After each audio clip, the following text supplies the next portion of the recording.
नमस्कार, मैं अशोक कुमार पांडे और स्वागत है आपका टीसीएच पर। मिडिल ईस्ट में लगातार जो बादल दिखाई दे रहे हैं वो बादल टेंशन के बादल हैं। न केवल ईरान और अमेरिका में दोबारा लड़ाई शुरू होने जैसी स्थिति बन गई है।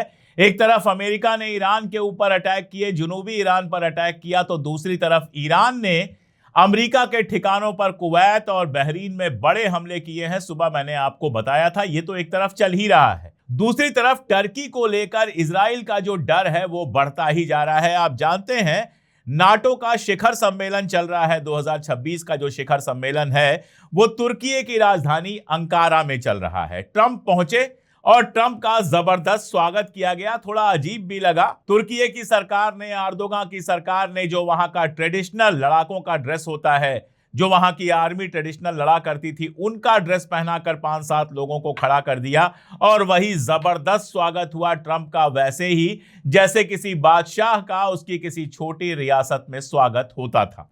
लेकिन इसकी वजह है बहुत कुछ हासिल करना है एर्दोगान को अमेरिका से, और जो सबसे बड़ी चीज हासिल करनी है वो है F-35 स्टेल्थ लड़ाकू विमान। ये जहाज तुर्की ये बहुत दिनों से पाना चाहता है और अमेरिका अभी तक ना नुकर कर रहा था।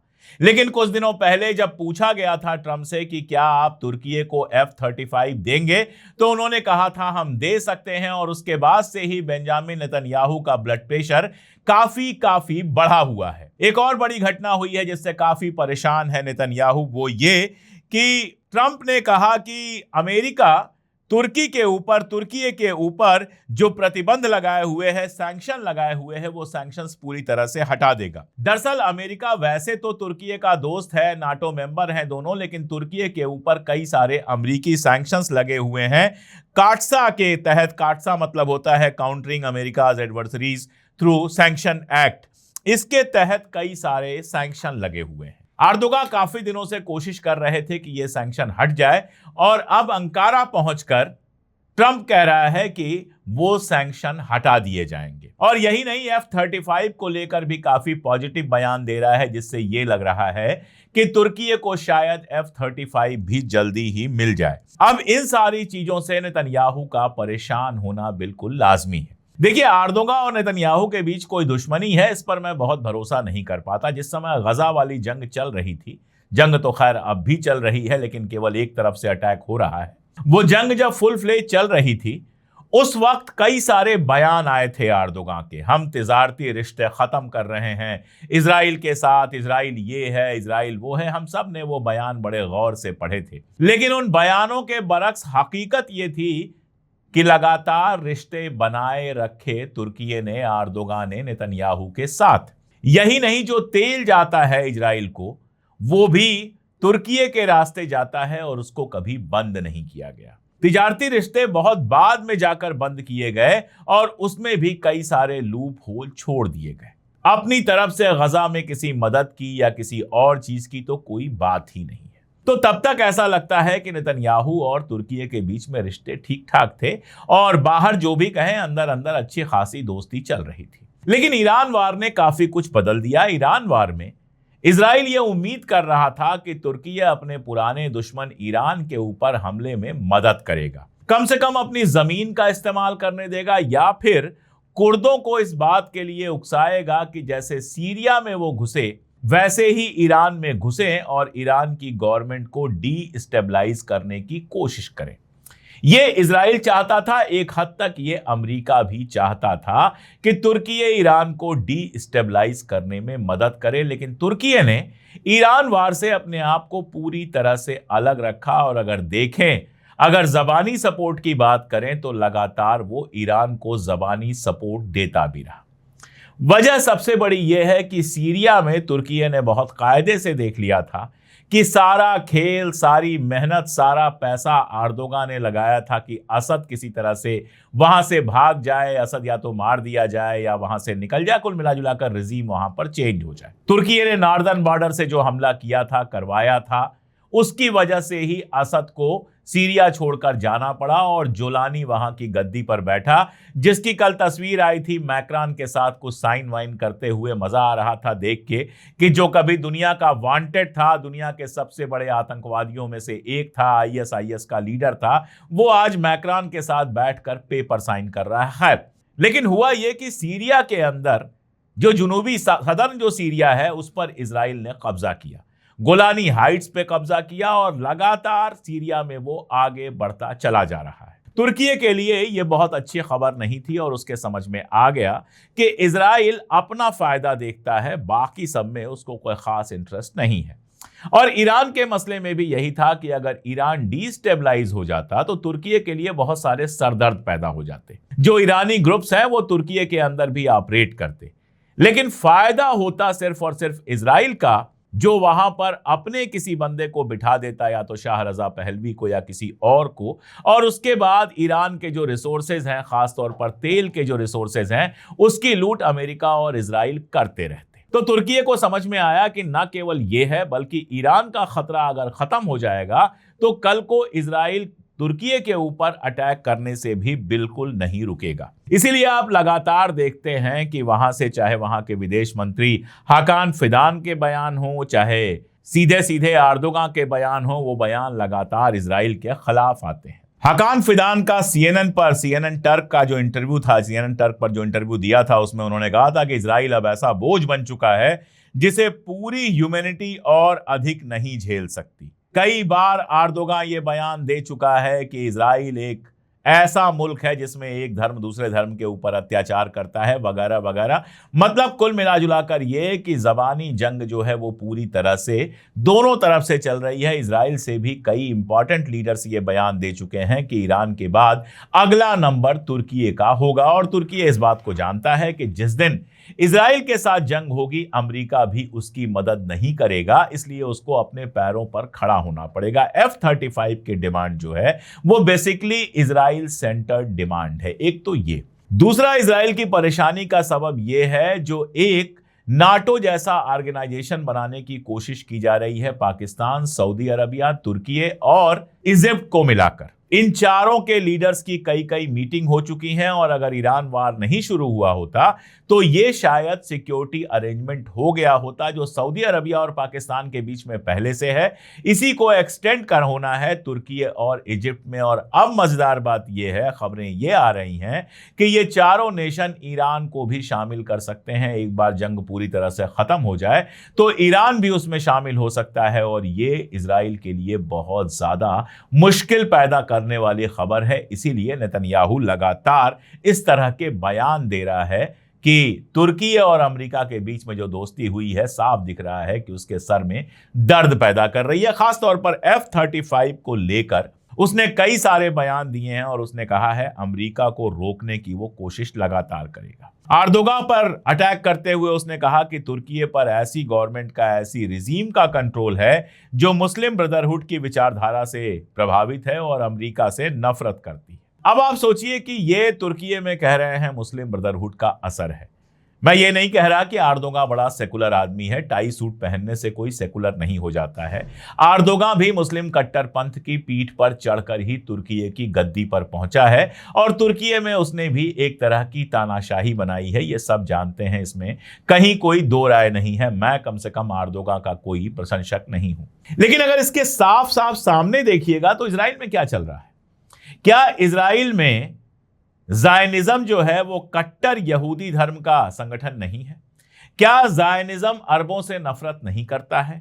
क्या ज़ायनिज़्म बाकी जो कौमें हैं, चाहे वो ईसाई हों चाहे मुसलमान हों, उनसे नफरत नहीं करता है?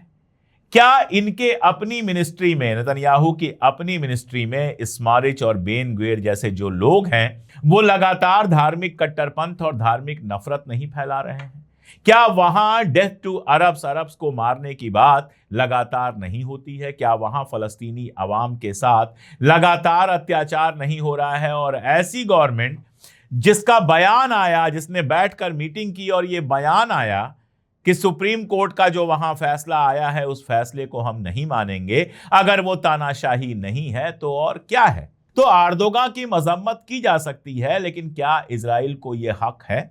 गजा के अंदर जेनोसाइड करने वाले, तमाम मुल्कों के ऊपर लगातार अटैक करने वाले, कभी लेबनान पर, कभी सीरिया पर, कभी यमन पर, कभी ईरान पर, यहां वहां पूरे मिडिल ईस्ट में बवाल मचाए रखने वाले इजराइल को क्या हक है कि वो तुर्की से सवाल करे? एक और बड़ी मजेदार बात कही है नेतन्याहू ने।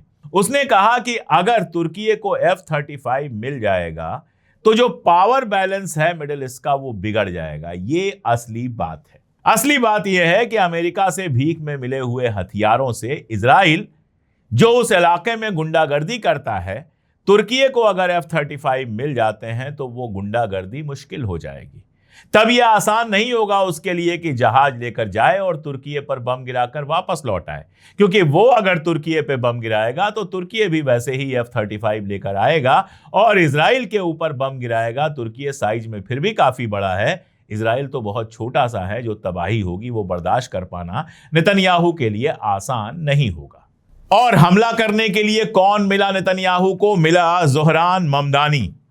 दरअसल है क्या कि जो अमेरिका की डेमोक्रेटिक पार्टी है उसके अंदर नेतन्याहू और इजराइल का सपोर्ट लगातार घटता जा रहा है। जो प्राइमरीज की वोटिंग हुई है, जो प्राइमरीज के इलेक्शंस हुए हैं, उसमें ज़ोहरान ममदानी के समर्थन किए हुए कैंडिडेट्स जीते, जबकि आईपैक जो पूरी तरह से इजराइल का सपोर्टर है उसके कैंडिडेट हार गए। मतलब डेमोक्रेटिक पार्टी के अंदर कंडीशन यह है कि 58%, आधे से ज्यादा डेमोक्रेटिक पार्टी के वोटर ये मानते हैं कि अमेरिका इजराइल का जरूरत से ज्यादा समर्थन कर रहा है। और यहां ये आंकड़ा सुनकर आप बिल्कुल चौंक जाएंगे कि यहूदी जो डेमोक्रेट्स हैं, यानी यहूदी धर्म के हैं लेकिन डेमोक्रेट समर्थक हैं, उनमें 51% ये मानते हैं कि अमेरिका को इजराइल का समर्थन नहीं करना चाहिए। इसके आगे अगर आप देखेंगे तो एसोसिएटेड प्रेस और NORC centre for public affairs research ने एक सर्वे अभी हाल में किया है, जिससे साफ पता चल रहा है कि अमेरिका में इजराइल का समर्थन बहुत तेजी से गिरता चला जा रहा है। डेमोक्रेटिक पार्टी के अंदर मैंने आपको डेटा बताया, रिपब्लिकन पार्टी के अंदर भी खासतौर पे जो यंग लोग हैं, जो युवा हैं, वो पूरी तरह से इजराइल के खिलाफ होते हुए नजर आ रहे हैं। सर्वे जो हुआ है उसमें 1/3 अमेरिकी जो वयस्क कहा जाता है, 18 साल से ज्यादा उम्र के बालिग लोग हैं, उनका यह मानना है कि गजा युद्ध के दौरान इजराइल ने फलस्तीनियों के खिलाफ जेनोसाइड किया है। यह सर्वे बता रहा है कि 30% यहूदी अमेरिकी, यानी 100 में से 30 यहूदी अमेरिकी जो हैं, वो मानते हैं कि इजराइल ने जेनोसाइड किया है। अब ऐसे में इन यहूदियों पर तो सवाल ये नहीं उठा सकते हैं, तो सवाल ज़ोहरान ममदानी पर उठाते हैं और कहते हैं कि ज़ोहरान ममदानी ने कहा था कि वो इजराइल के होने का समर्थन करते हैं, वजूद का समर्थन करते हैं, लेकिन किसी ऐसे मुल्क का समर्थन नहीं कर सकते जो एक धर्म को दूसरे धर्म से अधिक अधिकार देता। और नेतन्याहू का कहना है ये बेतुका आरोप है। कैसे बेतुका है भाई? क्या इजराइल के अंदर यहूदियों को मुसलमानों से, अरबों से और ईसाइयों से ज्यादा अधिकार नहीं मिले हैं? क्या ज़ायनिज्म इसी पर आधारित नहीं है? क्या वहां अरबों के साथ खराब व्यवहार नहीं होता? क्या वहां ईसाइयों के ऊपर थूकने की घटनाएं हमने नहीं देखी हैं? असल में हुआ यह है कि अब तक इजराइल जो कुछ करता रहा वो दुनिया से ढका छुपा रहा, और जब भी कोई बात हुई तो एंटी सेमाइट कह दिया, लोग डर गए, क्योंकि हिटलर की यादें थी, सेकेंड वर्ल्ड वॉर में जो कुछ हुआ था, होलोकास्ट हुआ था, बार बार उसकी याद दिलाकर लोगों को रैंसम किया गया, पॉलिटिक्स को रैंसम किया गया, और दूसरी तरफ मोसाद और आईपैक जैसे संगठनों ने अपना काम किया, अपने नेता खड़े किए। लेकिन इस बार जो वार हुई, वो वार क्या थी? जो जेनोसाइड हुआ वो दुनिया ने लाइव देखा है। दुनिया ने देखा है कि कैसे 6 साल की हिंद रजब के ऊपर 100 से ज्यादा गोलियां चलाई गई थी। दुनिया ने देखा है कि कैसे एक डॉक्टर को इजराइल ने उठाया और उसके साथ जेल में क्या क्या हो रहा है।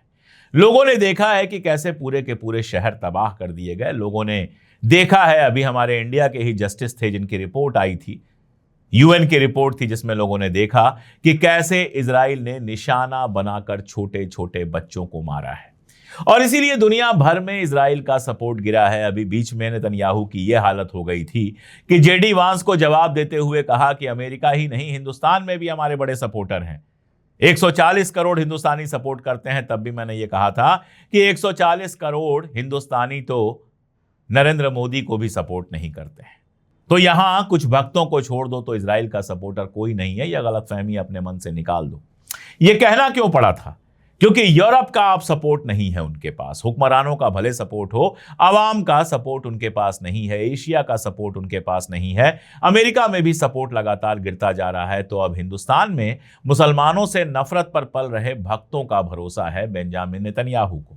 और ज़ोहरान ममदानी चूंकि मुसलमान है इसलिए उनके ऊपर निशाना लगाने की कोशिश है, लेकिन बड़ी कमजोर कोशिश है जिसका कहीं कोई खास असर होने वाला नहीं। अमेरिका के अलावा अगर बात करें ब्रिटेन, जहां पर इजराइल का सपोर्ट काफी था, वहां पर काबू ने एक सर्वे कराया है और यू गवर्नमेंट वोटिंग सर्वे हुआ है, और जिससे यह पता चलता है कि 50% ब्रिटिश आबादी ये मानती है कि इजराइल गजा में नरसंहार कर रहा है, जेनोसाइड कर रहा है। केवल 17% लोग ऐसे हैं जिनका मानना है कि इजराइल जेनोसाइड नहीं कर रहा है। केर स्टेमर जाने वाले हैं, उनकी जगह कोई नया प्रधानमंत्री आएगा। और काबू के जो डायरेक्टर हैं जिन्होंने ये सर्वे करवाया है, क्रिस डायल, उन्होंने कहा है कि जो भी आएगा उसको ये दिमाग में रखना चाहिए कि 2024 में लेबर पार्टी के, जिसके केर स्टेमर नेता हैं, 67 यानी तकरीबन 2/3 लोग ये मानते हैं कि इजराइल गजा में नरसंहार कर रहा है। तो अब हालत ये बनी है वेस्ट में और बाकी सारी जगहों पर भी कि अगर आप इजराइल के सपोर्टर हैं तो जनता आपके खिलाफ हो जाएगी, चुनाव जीतना आपके लिए बहुत मुश्किल हो जाएगा। तो जाहिर है कि इजराइल लगातार अकेला पड़ता जा रहा है, और ऐसे में तुर्की के पास जो ताकत आने वाली है उससे उसको डर लग रहा है, क्योंकि मिडिल ईस्ट में जो उसकी गुंडागर्दी चल रही थी उस पर लगाम लग सकती है। ईरान ने ही काफी लगाम लगा दी है, और तुर्की के पास F-35 आ जाता है तो शायद इजराइल के लिए यह हिम्मत करना भी मुश्किल हो कि वो अंकारा के आसमान में अपनी जहाज लेकर जाए। तो फिलहाल मैंने कहा मिडिल ईस्ट का मामला बेहद उलझा हुआ है, बेहद पेचीदा है। लेबनान में काफी सारी दिक्कतें चल रही हैं। लेबनान में इजराइल जो चाहता है वो नहीं कर पा रहा है समझौते के बावजूद। ईरान ने साफ साफ कहा है कि जब तक लेबनान से आप अपनी आर्मी नहीं हटाते और लेबनान में वार खत्म नहीं होती, आगे मेमोरेंडम ऑफ अंडरस्टैंडिंग, जिसको किसी एक दर्शक ने कहा कि मिसअंडरस्टैंडिंग कहा जाना चाहिए, मैं उनसे सहमत हूं, उस पर आगे बात नहीं होगी।